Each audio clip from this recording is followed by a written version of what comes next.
Hi student आशीर्वाद academy को स्वागत। आज आम पढ़ा +2 second year art stream psychology रो 3 नंबर क्लास, तृतीय क्लास, प्रथम क्लास, द्वितीय क्लास ऑलरेडी सरी जाइए। जो माने भी प्रथम क्लास द्वितीय क्लास वीडियो देखी ना हो बा टॉप एमसीक्यू विषय डिस्कस करी ना हो यथा शीघ्र से प्लेलिस्ट को जाइए प्रथम एवं द्वितीय क्लास को देखिबो एवं ये होची तृतीय क्लास। तत्सहित जदि प्रॉब्लम किछि रही थाए ताहले आमको कमेंट माध्यम रे जणैबो, आमे निश्चित भाव रे रिप्लाई देबु। तो चलो आमे स्टार्ट करिबा साइकोलॉजी रो प्रथम क्वेश्चन।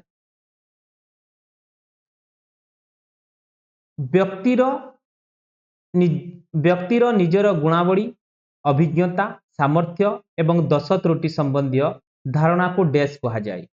समूल्यांकन, सप्रत्यय, सपरीक्षण। द राइट आंसर होची सप्रत्यय। अन्य मानक सहित सामंजस्य और असामंजस्य आधार रे निजर स्वतंत्रता को अनुभव करिबा होची डैश स्वपरिचय। भारतीय भेषज विज्ञान बा आयुर्वेदर जनक डैश अटंती। भारतीय भेषज विज्ञान बा आयुर्वेदर जनक डैश अटंती। Ramdev, Charak, Vishwamitra, Hippocrates. The right answer पिला माने चूरक। ताले भारतीय भेषज विज्ञान बा आयुर्वेदर जनक होचंती चूरक। ठीक अछि। नेक्स्ट क्वेश्चन पिला माने जिबा। वायु और आकाश रे अंतक्रिया रु डैश सृष्टि हुए। वायु और आकाश रे अंतक्रिया रु डैश सृष्टि हुए।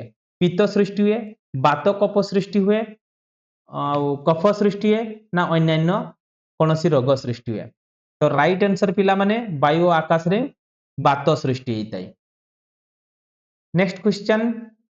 वायु और अग्निर अंतक्रिया रु डैश सृष्टि हुए बा डैश जात होइताई। वायु एवं अग्नि रु डैश जात हुए।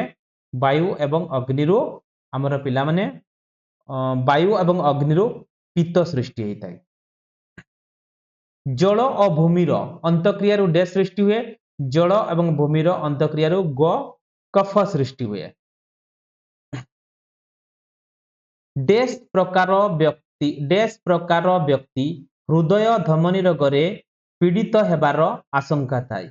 डैश प्रकार व्यक्ति ए प्रकार व्यक्ति हृदय धमनी रोगरे पीड़ित हेबार आशंका थाए।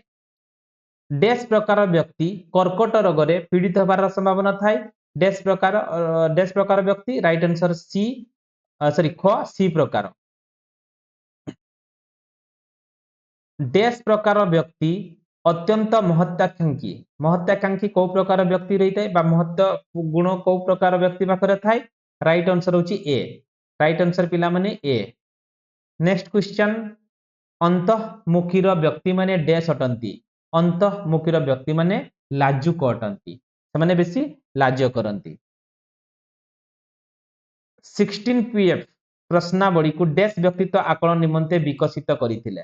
16 पीएफ प्रश्नावली को डैश व्यक्ति। द राइट आंसर पिला माने 16 पीएफ कैटल।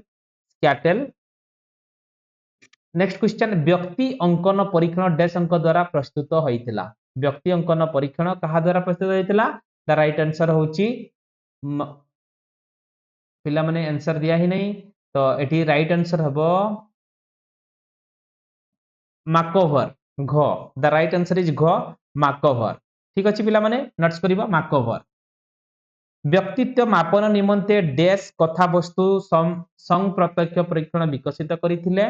व्यक्तित्व मापन निमंते मोरे और मर्गन कैटल डैश गोटी शील गुण को व्यक्तित्वर मूल लक्षण भावे विचार करंती। द राइट आंसर केते गोटी ना 16 गोटी। आल्पोर्ट डैश गोटी मुख्य प्रकार शील गुण व्यक्तित्वर रचना करे बोली मत देइथिले। आल्पोर्ट डैश गोटी आल्पोर्ट केते गोटी ना राइट आंसर होची 3 गोटी। ऑप्शन घ 3 गोटी।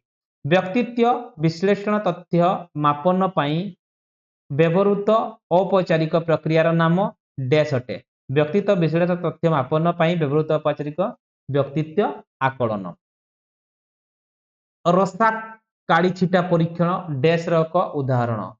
रसाक कालीछिटा परीक्षण होची प्रक्षेपी परीक्षण प्रक्षेपी परीक्षण डैश मनुष्य शारीरिक गठन आधार रे व्यक्तित्व और व्यवहार संबंध में अध्ययन करथिले राइट आंसर पिला माने सेल्डन सेल्डन होची राइट आंसर डैश व्यक्ति माने सामाजिक प्रथा और परंपरा प्रति दृढ़ विश्वासी होइथांती को व्यक्ति माने सामाजिक प्रथा और परंपरा प्रति दृढ़ होइथांती द राइट आंसर होची पिला माने स्थूलाकृति तो आज एतिकी धन्यवाद देखा हबो नेक्स्ट क्लास रे बाय।